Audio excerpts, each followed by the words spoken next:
নিত্যপণ্যের অস্থিতিশীলতার জন্য দেশের কৃষি বিভাগকে দুষলেন জাতীয় ভোক্তা অধিকার সংরক্ষণ অধিদপ্তরের মহাপরিচালক মোহাম্মদ আলিম আক্তার খান। তিনি বলেন, সঠিকভাবে কাজ করছে না কৃষি বিভাগ। মাঠ জরিপে কৃষি সম্প্রসারণ অধিদপ্তর, কৃষি বিপণন অধিদপ্তর ও কৃষি গবেষণা অধিদপ্তর সঠিকভাবে কাজ করছে না, যে কারণে দেশের উৎপাদন ও আমদানি পরিকল্পনা সঠিকভাবে পরিমাপ করা সম্ভব হচ্ছে না। রবিবার দুপুরে রাজশাহী জেলা প্রশাসনের সম্মেলন কক্ষে আয়োজিত বিভাগীয় ভোক্তা অধিকার সম্মেলনে তিনি এসব কথা বলেন। তিনি বলেন, কৃষি বিভাগের গুরুত্বপূর্ণ সেই তথ্যের উপর নির্ভর করে ওই পণ্যের আমদানি করা হবে কিনা তা পূর্ব থেকে সিদ্ধান্ত ও সঠিক সময়ে আমদানির পদক্ষেপ নিতে হয়। সংকটকালীন সময়ে সংকটের কথা জানলে সংকট দূর হবে না। সংকট দূর করতে 4 মাস আগে সঠিক তথ্যের প্রয়োজন। যে ফর এক্সাম্পল আলু এই দেশে চাহিদা কত, উৎপাদন কত হয়েছে এবং ঘাটতি আছে কি বৃদ্ধি আছে, এই বিষয়টা নিয়ে আমরা মিনিস্ট্রিতে একটা আলাপে দেখেছি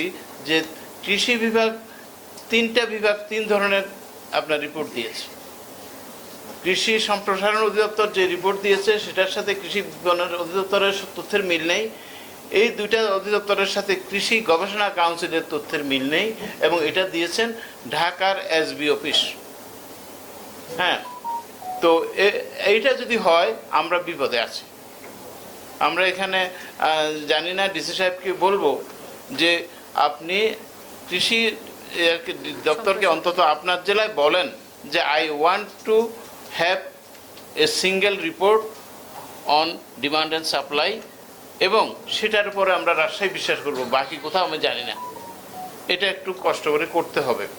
কৃষি মন্ত্রণালয়কে সেদিন মিটিং, এটা মাসখানেক আগের মিটিং, বলা হয়েছে আপনারা একটা অভিন্ন তথ্য দেন যাতে করে আমরা এলসি খুলতে পারি, কারণ এই তথ্যের উপরে ভিত্তি করেই হবে এই দেশের আপনার চাহিদা আনবে কি আনবে না।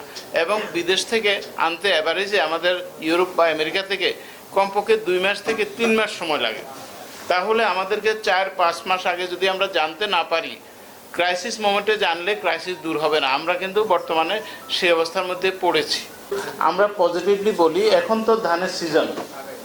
আমি জেলা প্রশাসককে এখনই অনুরোধ করব, আপনি এই রাজশাহী জেলায় চাল ব্যবসায়ীদের সাথে আপনি মিটিং করেন। মিটিং করে যেভাবে কুষ্টিয়া পারুক বা না পারুক, উনি তো সভা করেছেন, ওনাকে ধন্যবাদ দেই। এরপরে আমাদেরকে বিষয়টা জানান, অনেক সময় আমরা বিষয়টা জানি না। হ্যাঁ, আমি রাজশাহীর ডিসি সাহেবকে বলবো আপনি ইমিডিয়েটলি আপনি চালের বিষয়ে মিটিং করেন, তাহলে আমরা দ্রব্যমূল্য মানুষের নাগালের মধ্যে দিতে পারবো। আর আদারওয়াইজ নাহলে আমরা ব্যর্থ হয়ে পরে কান্নাকাটি করে সিচুয়েশন বা সময়কে পরিবর্তন করা যাবে না। মোহাম্মদ আলিম আক্তার খান, মহাপরিচালক, জাতীয় ভোক্তা অধিকার সংরক্ষণ অধিদপ্তর এবার আগাম পদক্ষেপ নেয় আমদানিকৃত পণ্য সঠিক সময়ে পৌঁছানোর আশা ব্যক্ত করে তিনি বলেন, এবার আসন্ন রমজানে নিত্য পণ্যের ঘাটতি হবে না। কনজিউমার অ্যাসোসিয়েশন অব বাংলাদেশ ক্যাবের সভাপতি জামিল চৌধুরীর সভাপতিত্বে আয়োজিত সম্মেলনে সংগঠনটির রাজশাহী বিভাগের 8 জেলার নেতৃবৃন্দ উপস্থিত ছিলেন।